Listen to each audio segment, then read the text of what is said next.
everyone, welcome back with another video. So in previous video we have discussed about the osteoporosis. हमने detail में discuss करा था osteoporosis को, तो उस वीडियो का लिंक मैं डिस्क्रिप्शन बॉक्स में डाल दूंगी। अगर आपने नहीं देखी होगी तो उसको चेकआउट कर लीजिएगा। एंड आज की वीडियो में हम डिस्कस करेंगे नर्सिंग डायग्नोसिस के बारे में। अगर हमें एग्जाम में क्वेश्चन पूछा जाता है right nursing care plan on osteoporosis, तो हम कौन कौन से नर्सिंग डायग्नोसिस बना सकते हैं, तो आज का हमारा ये वीडियो रहेगा। इसके अंदर हम नर्सिंग इंटरवेंशन और गोल को भी डिस्कस करेंगे। So let's get started with the today's topic.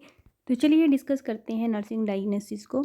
सबसे पहले हम यहाँ पे ले लेते हैं अक्यूट पेन। तो ये हमारा एक डायग्नोस बन सकता है, acute pain related to disease condition. देखिए ओस्टियोपोरोसिस जो है वो हड्डियों की डिजीज़ है। जब हड्डियों में कोई प्रॉब्लम आ रही है, हमारी जो बोन डेंसिटी कम हो रही है, मास कम हो रहा है, तो हड्डियों में बहुत ज़्यादा पेन शुरू हो जाता है। तो फर्स्ट डायग्नोस हमारा बन सकता है acute pain related to disease condition. Next आ जाता है हमारा इम्पेयर्ड फिजिकल मोबिलिटी। जब किसी पर्सन को ओस्टियोपोरोसिस हो जाता है तो उसकी जो फिजिकल एक्टिविटी है, फिजिकल मूवमेंट है, वो कम हो जाती है। तो ये भी हमारा एक डायग्नोस बन सकता है। नेक्स्ट आता है हमारा सेल्फ केयर डेफिसिट। जब पेशेंट ओस्टियोपोरोसिस का शिकार है या उसको कहीं पे चोट लग गई है तो उसको ड्रेसिंग या खुद को ग्रूमिंग करना मुश्किल हो जाता है, वो सेल्फ केयर नहीं कर पाता। तो थर्ड डायग्नोस हमारा बन सकता है self care deficit related to disease condition. Next आता है हमारा imbalance nutrition less than body requirements. देखिए जब भी कोई डिजीज कंडीशन होती है तो हमारा जो बॉडी का न्यूट्रिशन है वो कम हो जाता है, क्योंकि हमारा खाने का मन नहीं करता। चाहे फिर कोई भी डिजीज कंडीशन हो, तो ये हमारा रहता है कि हम प्रॉपर न्यूट्रिशन नहीं ले पाते। बट नर्स जो है उसको ये ध्यान रखना है जो हमारा पेशेंट है उसको प्रॉपर बैलेंस न्यूट्रिशन दी जाए, जितनी भी हमारी बॉडी की रिक्वायरमेंट है, सो दैट जो हमारी डिजीज कंडीशन है हम उससे फाइट कर सकें।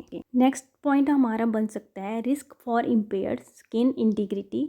नेक्स्ट आ सकता है हमारा रिस्क फॉर इंजरी। देखिए जो ओस्टियोपोरोसिस का पेशेंट होता है उसकी जो मूवमेंट्स हैं वो बहुत कम हो जाती है, जिसकी वजह से उसको इंजरी के भी रिस्क रह सकते हैं, और अपनी बीमारी की वजह से वो ज़्यादा मूव नहीं कर पाता और उसका जो ज़्यादा टाइम है सिटिंग पोजीशन में ही रहता है, जिसकी वजह से रिस्क रहता है हमें कॉन्स्टिपेशन का। तो ये भी हमारा एक डायग्नोस बन सकता है risk for constipation related to immobility. Next आता है हमारा नॉलेज डेफिसिट। देखिए जो पर्सन होता है, हर एक किसी को बीमारियों के बारे में नहीं पता होता है, तो उसकी वजह से भी पेशेंट को बहुत सारी प्रॉब्लम का सामना करना पड़ता है। तो एक नर्स को होना चाहिए कि उसको वो नॉलेज प्रोवाइड करे रिलेटेड टू डिजीज कंडीशन। तो ये भी हमारा एक डायग्नोस बनता है deficient knowledge about the osteoporotic process and treatment regimen. तो नर्स को है कि उसको जो भी हमारा पेशेंट है उसको हमने फुल डिटेल में समझाना है, चाहे वो पेशेंट की डाइट है, चाहे वो पेशेंट की ट्रीटमेंट से रिलेटेड है, मतलब पेशेंट को एजुकेट करना है related to their disease condition. तो ये हमारे सारे डायग्नोज हैं जिनको हम इजीली एक्सप्लेन कर सकते हैं। अब बात करते हैं गोल्स के, हमारे गोल्स क्या क्या हो सकते हैं। नर्सिंग डायग्नोसिस हमने बना ली, हमें पता चल गया, तो हमारा क्या गोल होगा। फर्स्ट वन आता है हमारा रिलीविंग पेन। अगर पेशेंट को कहीं भी दर्द हो रहा है तो नर्स का पहला काम है टू रिलीव द पेन। उसको एनाल्जेसिक दो, पेन रिलीव करने के लिए हॉट कंप्रेशन दो। तो बहुत सारी ऐसी चीज़ें हैं जिनसे हम पेन को रिलीव कर सकते हैं। नेक्स्ट आते हैं हमारा इम्प्रूव सेल्फ केयर। पेशेंट को एजुकेट करना है कि अपनी सेल्फ केयर कैसे करनी है, उसको हमने इम्प्रूव करना है। नेक्स्ट आ गया इम्प्रूव न्यूट्रिशनल स्टेटस। पेशेंट को प्रॉपर बॉडी रिक्वायरमेंट, जितनी भी न्यूट्रिशन बॉडी को चाहिए होती है उसके अकॉर्डिंग उसको डाइट देनी है। पेशेंट को एजुकेट करना है रिलेटेड टू डिजीज़ कंडीशन कि आपको ये बीमारी है और हमें ऐसी डाइट लेनी है जिससे हम अपनी जो बीमारी को जल्दी से रिकवर कर पाएँ। अगर पेशेंट को कॉन्स्टिपेशन है तो उससे उसको रिलीव करना है। Improving vowel elimination, promoting understanding of osteoporosis and the treatment regimen. तो पूरी जो भी डिजीज कंडीशन है पेशेंट की उसके बारे में पेशेंट को समझाना है, डाइट के बारे में फुल एजुकेट करना है, बावल मूवमेंट्स के बारे में एजुकेट करना है, उसको इम्प्रूव करना है, इंजरी से प्रिवेंट करना है, और जो पेशेंट की फिजिकल मोबिलिटी है उसको भी इम्प्रूव करना है। पेशेंट को वॉक के लिए बोलना है कि धीरे धीरे वॉक करें, चाहे सहारे से करें।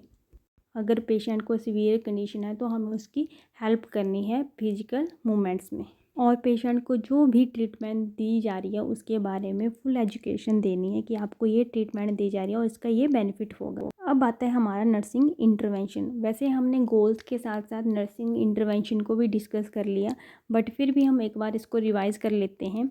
तो फर्स्ट जो इंटरवेंशन है हमारी वो आएगी, consume adequate dietary calcium and vitamin D. तो हमने पेशेंट को एजुकेट करना है कि हमें अपनी डाइट में ज़्यादा से ज़्यादा कैल्शियम और विटामिन डी लेना है, सो दैट हमारी जो बोन है वो स्ट्रॉन्ग रहे।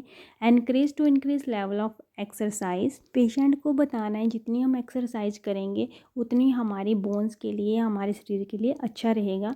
Modify lifestyle choices, avoid smoking, alcohol, carbonated beverages and maintain optimal body weight. जितना हमारा बॉडी का वेट सही रहेगा उतनी हमारी हेल्थ भी अच्छी रहेगी।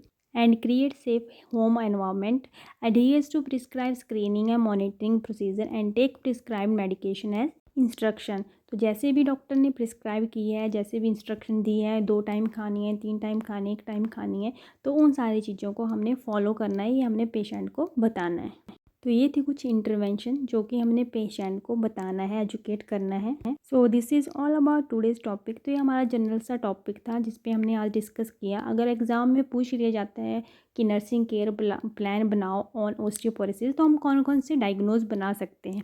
वैसे मैंने पहले भी बहुत सारे वीडियो में बोला है, अगर हमें कोई भी डिजीज़ कंडीशन आती है तो 3-4 डायग्नोज ऐसे हैं जो सारी डिजीज़ कंडीशन में फॉलो होते हैं। लाइक पेन हो गया, इम्बैलेंस्ड न्यूट्रिशन हो गया, deficit knowledge related to disease condition हो गया। 3 डायग्नोज तो ऐसे हैं कि हर एक डिजीज़ कंडीशन में इनको फॉलो किया जाता है, और 1-2 डायग्नोज आप डिजीज़ कंडीशन से रिलेटेड बना सकते हो, तो आपका एनसीपी कंप्लीट हो जाएगा। अगर इन केस आपको कन्फ्यूज़न हो रही है कि हमें डायग्नोज नहीं आ रहे हैं बनाने, तो ये 3 डायग्नोज तो आप हर एक डिजीज़ कंडीशन में फिट कर सकते हैं और ईजिली इनको एक्सप्लेन कर सकते हैं। बाकी 1-2 डायग्नोज जो बचते हैं आप डिजीज़ कंडीशन से रिलेटेड बना सकते हो, तो आपका जो एनसीपी है वो कंप्लीट हो जाएगा। तो ये हमारा छोटा सा वीडियो था आज का। आई होप आपके लिए हेल्पफुल रहा होगा। अगर वीडियो अच्छी लगे तो वीडियो को लाइक शेयर कमेंट जरूर कीजिएगा। चैनल पे नए आए हैं तो चैनल को सब्सक्राइब जरूर कीजिएगा। मिलते हैं नेक्स्ट वीडियो में नेक्स्ट टॉपिक के साथ। तब तक के लिए bye bye, take care, thanks for watching.